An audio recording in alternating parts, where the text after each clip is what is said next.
Right, so to build anything that's going to last, you need a solid blueprint. So here in Act 1, we are laying the foundation. We're going to get the absolute basics right.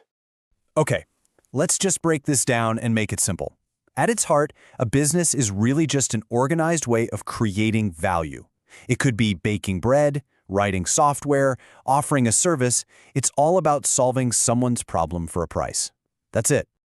And these efforts, they usually fall into one of three main categories, or flavors. You've got your for-profits, which are all about making money. Then there are non-profits, which exist to support a cause. And finally, public administration, which serves the needs of the government. Each one has a totally different core mission.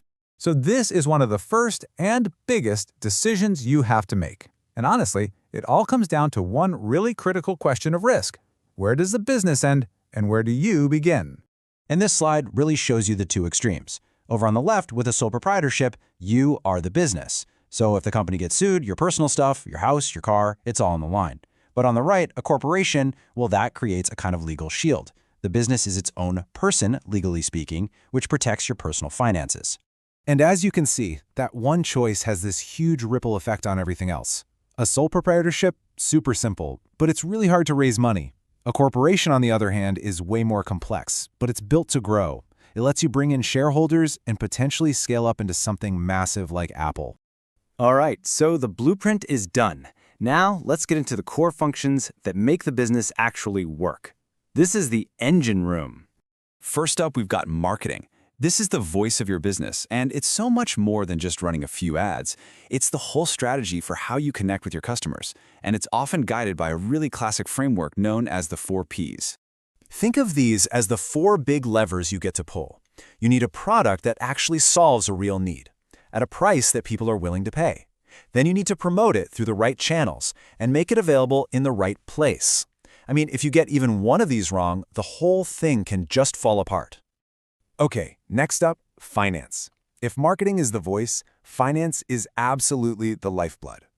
This is the critical job of managing every single dollar that flows into and out of your company.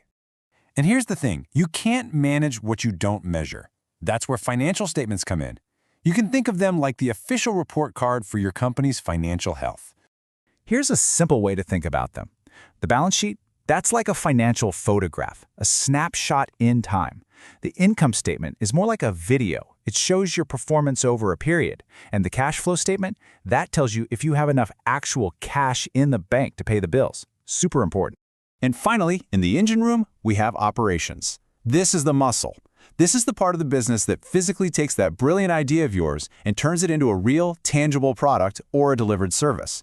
This is where the magic really happens. So the engine is humming along, but an engine without a steering wheel is pretty useless, right? So in Act 3, we're going to talk about how you actually navigate the business out there in the real competitive world. The absolute key to steering smartly is something called business intelligence, or BI. This is basically how you turn all that raw data you're collecting, sales numbers, website clicks, you name it, into a real competitive advantage. It helps you make smarter decisions faster than everybody else. And this isn't about just having a gut feeling. No, it's a very structured process for turning a whole mess of data into a crystal clear strategy. Let's take a look at how it works. This 5-step process is pretty much how all modern companies win.